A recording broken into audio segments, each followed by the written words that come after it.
Hey everyone, what's up? So we saw in our last film study, well, the one before the last, the one with Spence against Lamont Peterson, you saw how he was able to get timed and hit consistently with single shots, whether it be the lead right, even go into his body, the jab, stuff like that. During this film series study, you need to pay attention how Crawford is able to land the jab consistently on even a moving target. This is something that Spence can't really do. Again, his jab is more deception, smoke and mirror, sleight of hand type stuff. Also, Crawford, he's very good at juggling opponents. And what I mean by juggling is, unlike throwing flurries and punch combinations, guys will throw 6 punches, maybe land 2 punches out of those sequences. Terrence Crawford actually knows how to chain his punches together. We saw sparring partner, what he did to Errol Spence. We also saw guys like Sean Porter, when they put their punches together, they can land pretty easily on Errol Spence, and he freezes up during combinations. So this is just more stuff for you guys to look out for. Another note about this film study, as I was calling it, Crawford was doing some crazy stuff. It was even discombobulating my head while I was trying to call it out.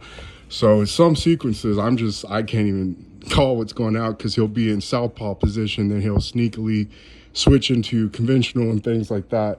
It was even confusing me while I was trying to call this out real time, like we always do on this channel. But other than that, it's just more content for you guys. We'll talk to you later. Bye.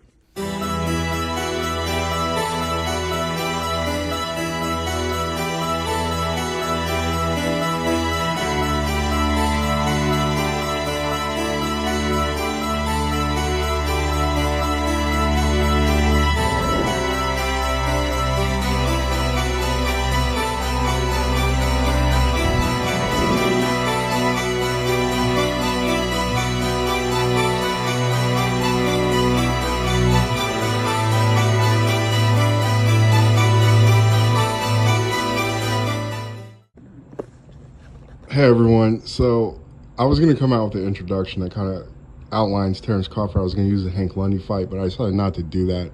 I'm going to try to keep it relevant to this matchup and how I think the fight flow is going to go. And I'm going to choose the Amir Khan fight because I think Amir Khan shares a lot of similarities with Sean Porter. They have that real high-strung, nervous type energy.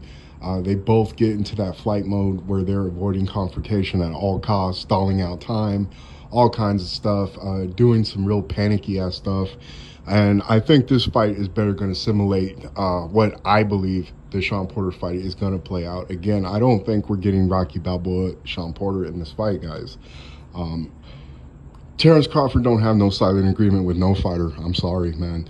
And Terrence Crawford is there to, he's basically figuring out checkmate the whole time. He's not there to have this great dramatic battle with you where it's back and forth, toe-to-toe, you know what I'm saying? There have been guys that have achieved that against Terrence Crawford, but for the most part, he's like a boa constrictor. He gets his grip on you, and it just tightens as the fight goes on, and it eventually leads to a stoppage or the end of the fight.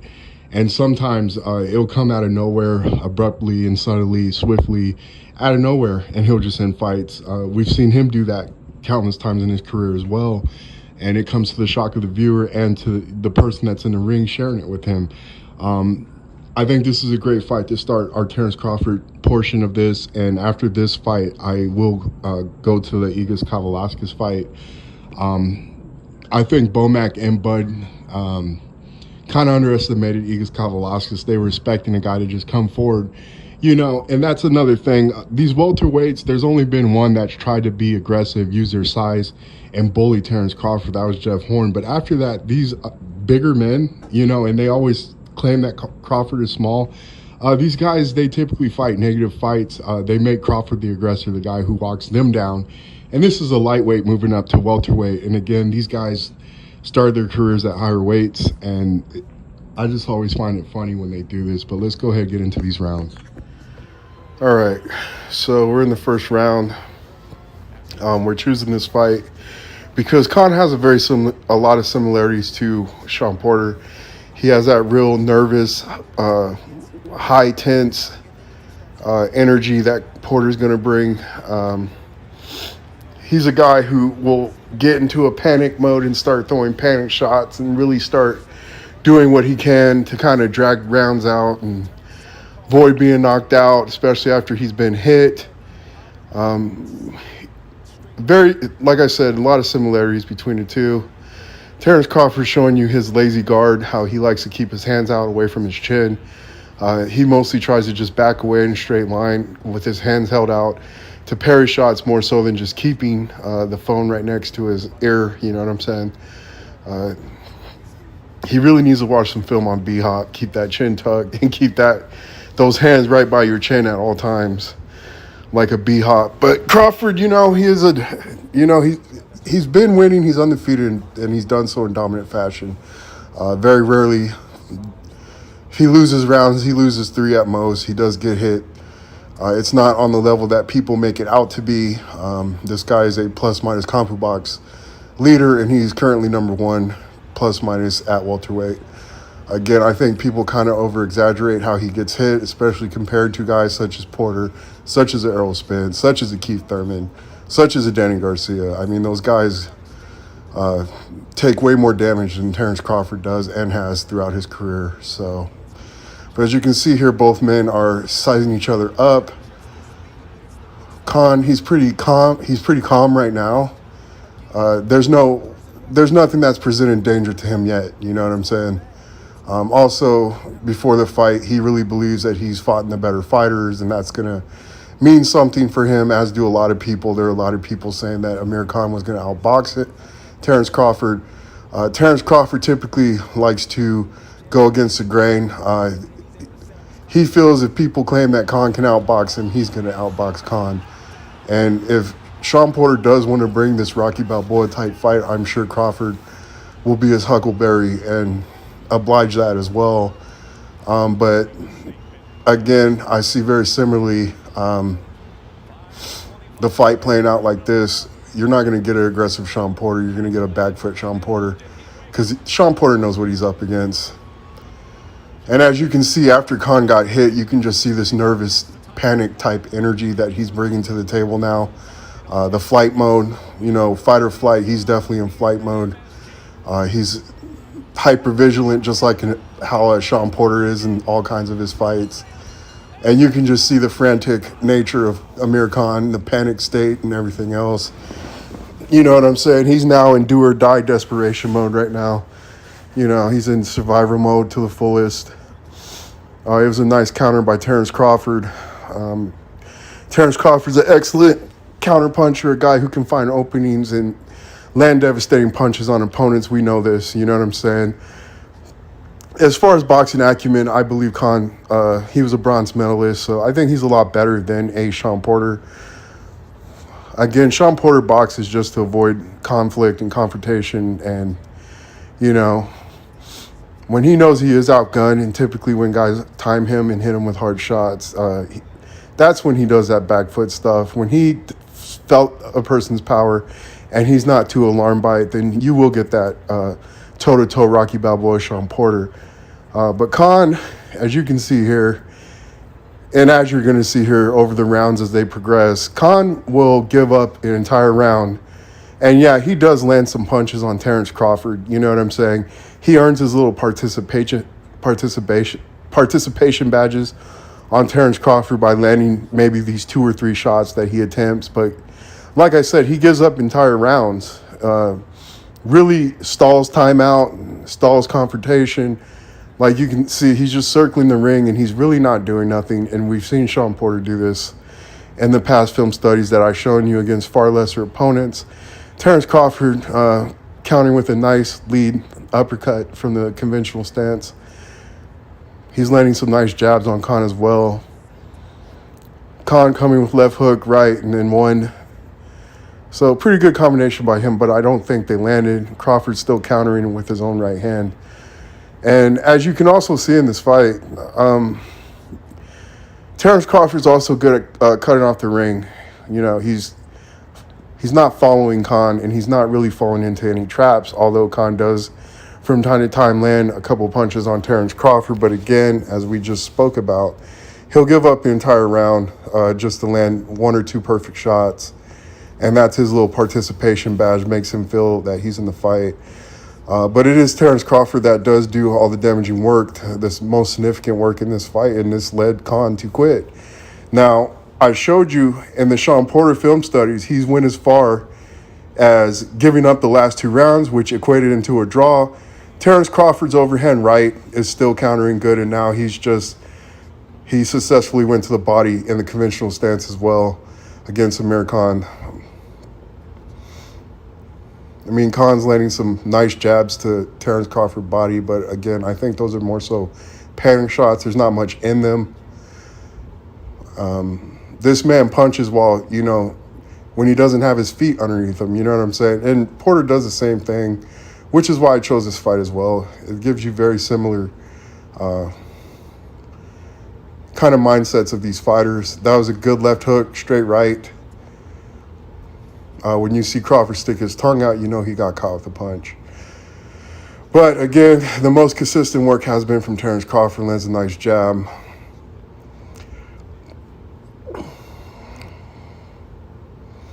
But this is the type of possum game that Crawford is most likely going to be in when he faces Sean Porter. Again, very high-strung, nervous type energy. You get that from Khan and you get that from Sean Porter. And again, as Porter feels that power and it just continues to land on him. Again, we were talking about how you saw he gave away the last 2 rounds against Julio Diaz. Nice 1-2 by Khan. You even saw in the Granados fight how he basically was ready to quit. He was crying, complaining to his father in the corner. You saw in both fights when the refs had to stop Julio Diaz and Granados from advancing on Porter, although it's protect yourself at all times, they'd had to restop the action again because Porter, once he hits that demoralization point, it doesn't matter. He wants a way out. And like I said, a nice right that landed in between the guard of Khan by Terrence Crawford there. Unlike an Amir Khan, though, I think Porter is going to be left to having to lunge in. I was going to show you the Jeff Horn fight, but enough of you know that Terrence Crawford is more than capable of hitting a person who's going to consistently lunge in. Again, I think Kenny Porter and Team Porter are going to try to flip the script and show that they have boxing skills. And, Porter, he's a guy who values participation awards. He more so even over wins, you know what I'm saying? If he can get a close fight, he's a happy to be there type guy, but if he can get a close fight, that's his victory in his mind. That's why he's a guy who's never been able to cross a threshold. You see the check hook from the southpaw position really starting to land a lot on Amir Khan whenever he tries to do his normal lunge forward 1-2 attempts. And again, Khan will give up the entire rounds just to land like maybe 1 or 2 of those. And he does. He successfully lands them. And they even highlight all that stuff over the stuff that Crawford is doing for whatever reason. I had a guy in my comment section tell me that this guy was just outboxing Terrence Crawford. I don't know, man. I think you're just, I don't know what type of eyes you're watching these fights in. You probably just hate Crawford and you're imagining shit in your head. Again, there's a reason why Khan found a way out of this fucking fight. You know what I'm saying? Misses with the right hook counter, but comes down low with the lead left to the body. And this is what I'm saying. Crawford just has a bag of tools. He's keeping his calm. He's keeping his poise. Even with all this high-strung nervous energy from Khan, again, all the effective work is being done by Terrence Crawford. And again, when Khan wants to back up, he'll cut the ring off. If Khan wants to come forward, then he gets in his counter punch mode. And again, he's landing these check lefts, these threes, these check threes. He's in the southpaw position, always confuses me. He's now landing his 2 threes, which is the left and then the left straight and the right hook. You know what I'm saying? He's really just going into his tool bag and bringing out all these tools, from his bag, and it's really causing considerable damage to Amir Khan. Again, people typically, and even before the fight, they were saying Khan does great against southpaws and he's going to outbox Terrence Crawford before he eventually gets knocked out. It just wasn't the case. Again, I know Terrence Crawford pays a lot attention to what people say, and he tries to make people eat their own words all the time. This has been a pretty dominant fight by Terrence Crawford. Again, he's kept Amir Khan's success to a minimum. Amir Khan, he's so scared to really engage and make this a war, and he's just letting rounds pass by. He's not really winning any rounds. There's a nice left hook attempt by Khan, but he got countered with Crawford's own lead left. Another lead left lands. And this is what I'm talking about. Crawford, he's just a master at seizing the openings on opponents and catching them with shit they're not going to expect. It's to the point where it comes to the shock not only to the fighter that's in the ring with Terrence Crawford, but to the viewer as well. When he abruptly and swiftly ends fights out of nowhere, he has that ability. You can equate that to his skills, his timing, his punch placement, but also his power. That was a nice check 3 attempt. Counter lead hook by Terrence Crawford. Again, he's been landing that on Khan throughout the fight. Nice jabs. You know what I'm saying? Again, when Khan wants to go back foot, and he just snuck that check right hook under him again. Missed with that attempt, but then managed to successfully go his body, and then again, 2-3, lead left, right hook upstairs, and now he's just destroying Amir Khan's body, and these punches are having devastating effect on Khan. And Khan is getting more in frantic mode. You know what I'm saying? Again, Crawford's just keeping his poise, keeping everything, composed, and he's just going to work. He's bringing his lunch pail, his work boots, and he's simply just doing his job. You know what I'm saying? Crawford is one of those type of guys, being from the Midwest. Right hook counter again. The feet kind of get caught, and Khan finally does land a right hand on Terrence Crawford, but he does take damage to the body. And Crawford throws another combination. This dude's body comes back up top and down low again. It's hard to keep up even what Terrence Crawford is doing real time, and I'm sorry, guys. But this man, there's just so much to his game, and there's so much that Sean Porter's going to have to deal with. And again, I don't think, look at these nice body shots that been fucking Amir Khan up. Now, he fucked up with that lead uppercut, and Khan kind of seized advantage of that, saw that little small opening to land that right hand at the end. But again, this dude in my comment section telling me that Crawford was getting boxed the fuck up. You just saw this man just deliver a beatdown on Amir Khan in that round, especially to his body.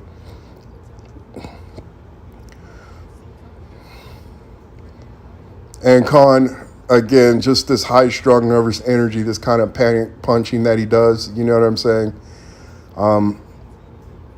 You're going to see the same type of shit, jittery-ass, nervous energy. You're going to see the same type of stuff with Sean Porter, who's going to be trying all kinds of possible shit to just try to avoid confrontation, stall out rounds, you know what I'm saying? Not be active, not be proactive. He's going to fight a very negative fight. Nice 2-3 by Terrence Crawford. Lands it almost again. And these punches are doing considerable damage. And Khan is not doing shit. He's basically in shell shock, still getting countered. You know what I'm saying? These punches aren't particularly landing for Crawford, but does land that jab. He's back in conventional too. So it's landing the uppercuts now. It's just so hard to just call what's going on real time in a Terrence Crawford fight. And he's back in southpaw, lands that lead left counter. And now we're here. Khan is just fucking frazzled right now, guys. Trust me.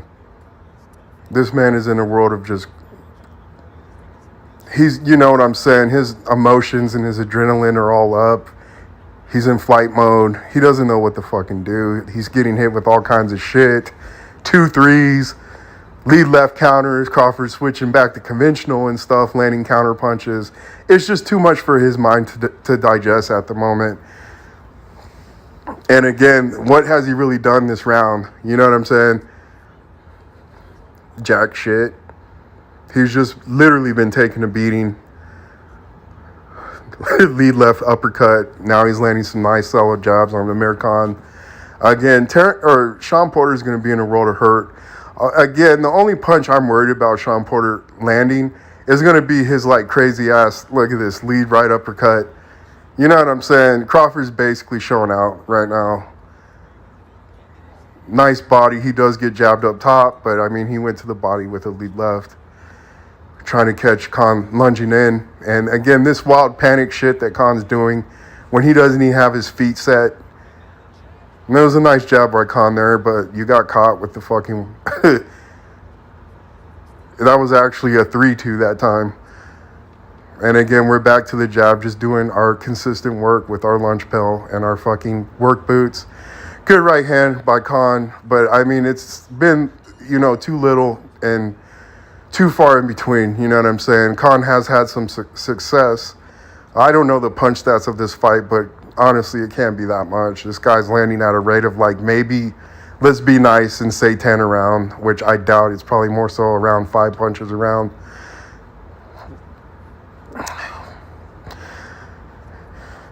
We all know how this fight ends. I think the idea was correct for Terence Crawford. I think he had the right idea.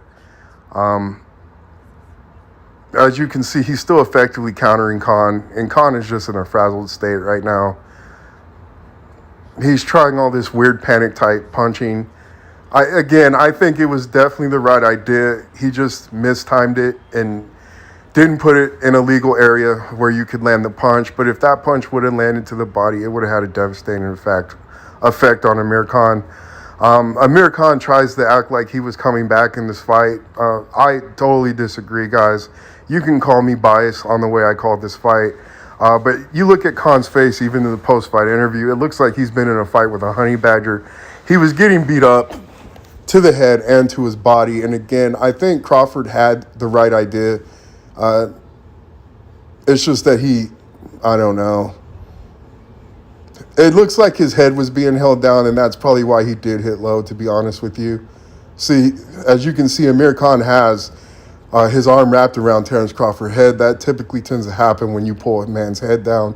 They'll throw punches, and it'll actually land low. And it's not like he targeted the balls. I don't think so at all. And again, his head was being held down, and he was trying to hit an opening, which he typically does in fights. And it's very unfortunate. This killed a lot of momentum for Terence Crawford. All right, so that in my opinion is how the fight flow is going to go. It's going to be very similar to the Khan fight. Again, both guys have that real high, strong, nervous energy. They'll both stall out rounds for as long as they can before they really engage and try to do something to win the round. There's just a lot of similarities that I see there. Even with the fast hands, Khan has fast hands. Both have pretty good feet as well, you know what I'm saying? Both guys, they kind of get into this panic mode. They'll throw shots, but their feet aren't underneath them. When they throw these shots, they don't have the same effect as they would by somebody who stands their ground, gets their power from the ground, you know what I'm saying, which is what you're supposed to do when you throw punches.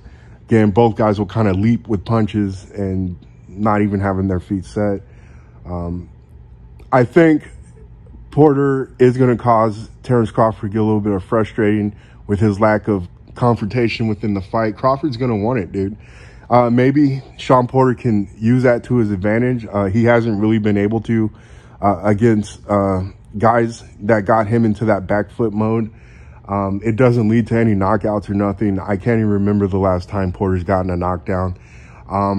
We are going to go over the Igor Kavaliauskas fight because I think that was Crawford at his worst. But it also kind of shows you the intangibles that Crawford does have to his game as well.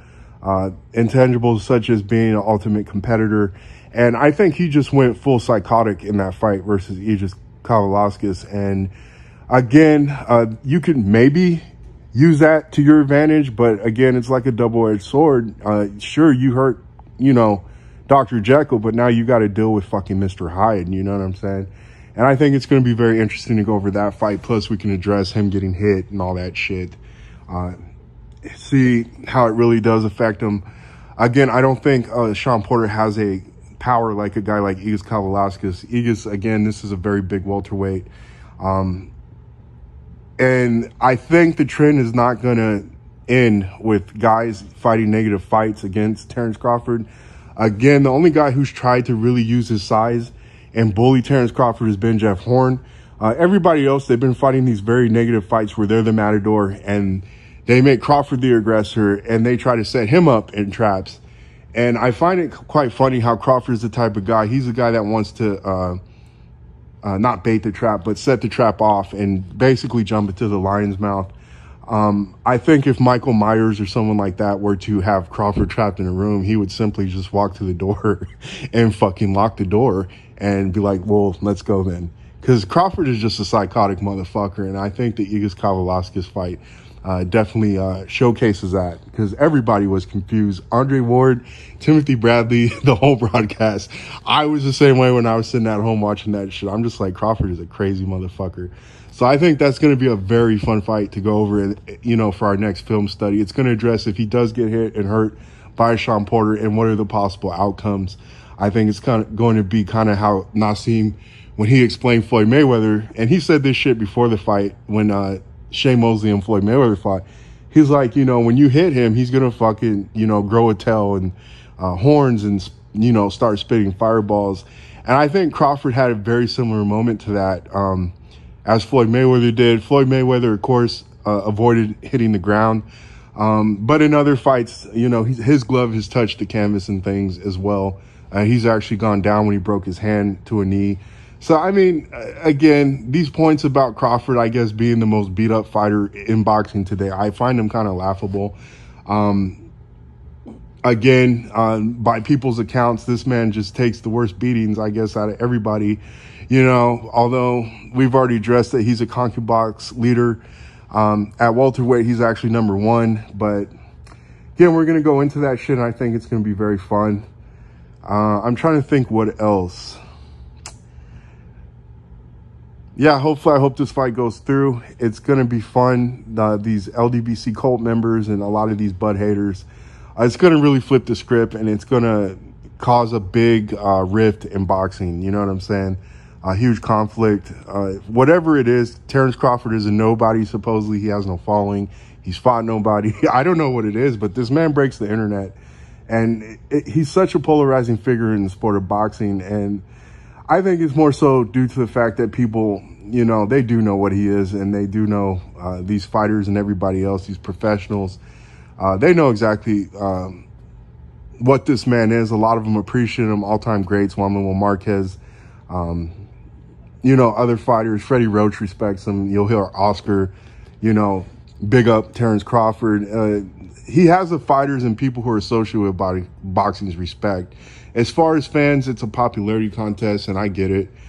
Terrence Crawford is that kid, the loser in school that everybody tries to make fun of and pick on and, you know, demoralize and shit like that. But I just love this shit. I think it's funny as fuck, and it's just it's a cool phenomenon to witness. And if he does get this Sean Porter again, it's gonna cause a lot of shit in the boxing world, you know, on all fronts. And